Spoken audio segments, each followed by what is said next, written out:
Okay, something we don't spend a lot of time on, and probably should do a little bit more of. And I thought, well, since this one's been a rather painful one to get through, it would be good to show you the finished result. So this is the Acom 1000, and a lot of you know that we've been involved many years with Acom for various, both commercial and hobby applications. And this is the Acom 1000, which is the they've done a bit of a facelift to this particular version. The new face is a little more modernised. Personally, I still like the old ones. I don't know. Anyway, the new ones are sort of looking a bit more sci-fi and into 2020, I suppose. But the Acom 1000 is a 4CX800 single tube amplifier, and of course the Acom 2000. Actually, I'll show you just. Thought nothing like running into the other room and showing you. The Acom 2000 is controlled by a very nice remote controller, and then the Acom 2000 behind this wiring here is the module, etc. Then of course you've got the Acom 1500, and once again, look, very nice amplifier. They so basically 1000, 1500, 2000 watts as you go forward. Right, after doing a bit of a spin around the room, or rooms, okay. So the Acom 1000, this would be the amplifier that is certainly, priced reasonably well. It's not too bad for somebody who's looking to do their, 400 watts plus. I say that carefully.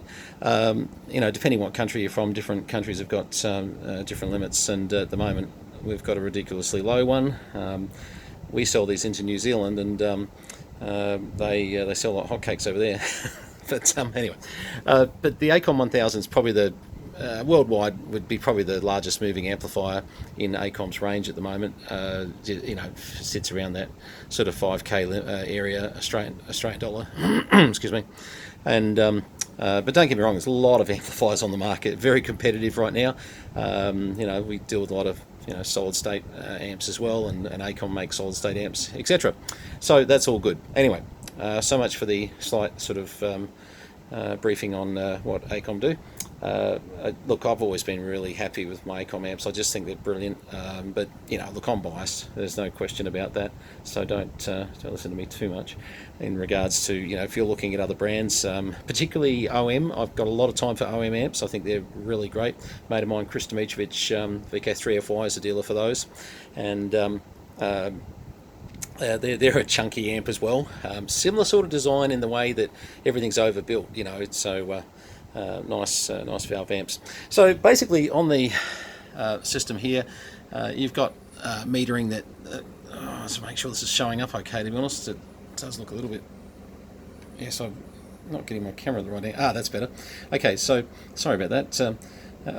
Excuse me, it's not the screen, it's the idiot with the camera. So as you can go through, you can basically see so many different areas of drive and power gain and dB. You can keep an eye on your plate current. When you're setting up the bias on these tubes, etc., of course you need to do that. Screen current, etc. A lot of these screens are not of great use to you until you get a problem, to be honest, and then you can have a bit of a look through. The load and tune on this, very user friendly the way that they do that. Once again, so I'm putting in. Well, let's have a look at what we're putting in first. Get out of output power into drive. We're driving it with now.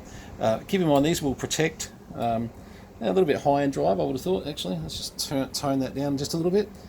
Yeah, all right, that'll do fine. All right, so let's put 49 watts in. Look, 60 watts drive is what we sort of suggest. These things will power off and they'll go into fault mode if you do something silly. So that's the great news about them.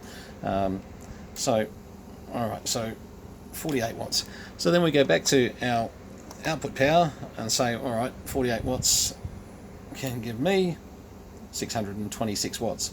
Now, at the moment, I'm sure I can probably tune that a little bit, and as you see, you're peaking your little bit here. And I don't want to do this for too long, but as you can see, you can pick that up a bit. So, and just sorry, I didn't quite see what the last wattage was at on. Okay. 846 watts. So You know, that's with 49 watts of drive.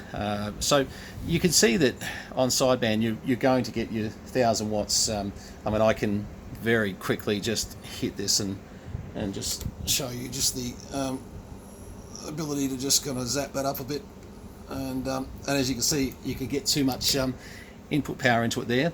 And but if I go into sideband, which is a little bit less painful on the tube, of course, and we just have a little look and go, hello test, 1 2 3 4 5, 1 2 3. And I haven't overly tuned that at the moment either. I could probably sit there and really get that a little tighter. Let me have a quick look. Alright, so let's just have a little look here. If we get this at the right angle, hello test, 1 2. Hello, hello. Yep. So as you can see, just switch that off there. These can generate, oh sorry about that, generate your 1000 watts nicely. We're just going into a dummy load at the moment, so whoops, so I'll just turn that volume down. So yeah, look, a great amp for, honestly, if you, it's a 4CX800, if you push it to, you know, 1000 watts constantly, probably not a good idea. It's going to get very, very hot, and probably its life expectancy is going to decrease. Run this thing at, you know, 700-800 watts all day long, and yeah, you'll be fine. You know, sort of, this one had a voltage spike, and how do we know that? Well, good point. I'm glad you asked. Well, we don't. we don't know anything for sure.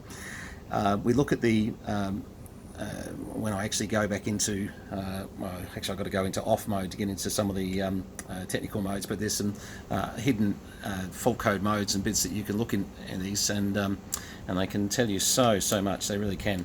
But for all intents and purposes, generally, as I said, very hard for someone to do something wrong. If you put too much drive power in, it'll trip.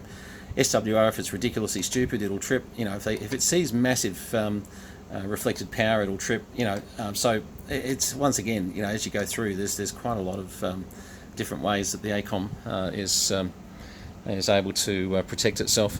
But look, you know, just for a quick test that we're doing here at the moment, I'm just using a Kenwood TS950 SDX as one of our bench radios, just to punch a bit of power into it. And if any radio is going to trip it, that would be the radio, because, you know, we've got 150 watts output, and this here will trip. There's no question. There's a number of things the Acoms will absolutely not be happy with, and this sometimes, you know, aggravates people because of the fact that the thresholds of the valve possibly could do or withstand a lot more. But I think Acom are pretty clever in the way that they do their Acom 1000, 2000, 1500, etc. It really gives you a chance to save that valve, you know, before you sort of bash it and go crazy with it, because, you know, 4CX800 is a great valve, but let's face it, you know, I've blown a few myself. You know, sort of, how have I blown them? Usually by doing something ridiculously stupid, and duty cycle not being sort of looked after. My cat actually sat on top of, I can't believe my cat did this. If you can imagine, the Acom 2000 has two holes like that.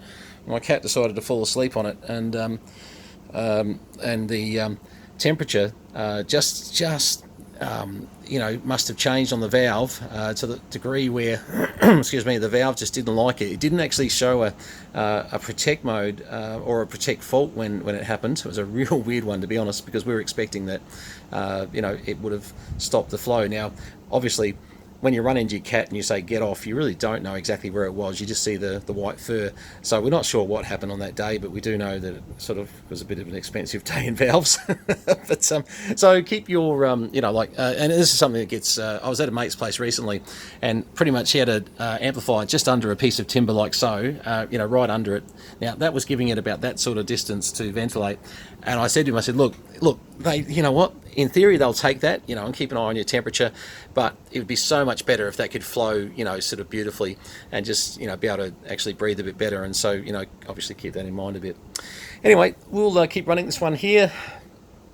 This is for my old mate Ron VK3AHR, and I'm really sorry it's been such a painful repair. I just, oh God, we've had some problems with this one, but it's one of those things, and this is why we think it's a voltage spike that's gone through and caused a bit of damage. We just found faults well, there were 2 independent faults. There wasn't any more than that, but 2 definitely independent faults. Once again, sometimes, trying to speculate about how something happened and who did what, it's pretty hard from a technical point of view. Look, I'm blowed if I know. But I can say this, it's fixed. So, yes. So he'll be giving it a bash on the VK3AHR net, the amateur ham radio net on 40 metres, 7097 each morning at 10 a.m. on the eastern coast. So you might be able to hear him now if we give him this back. Certainly, I've had trouble myself, actually. We're ground wave between him and I, and it's a little bit difficult with the noise lately with the conditions. Hasn't been great. So I think we're just as motivated to get this back into him and working on his station for sure. All right, 73s, all the best from VK3CM, and it's good. I got to use my 950 a bit, so it's all good. All right, all the best. Thanks very much, and Ron, we'll get this back to you very, very soon. Cheers, mate.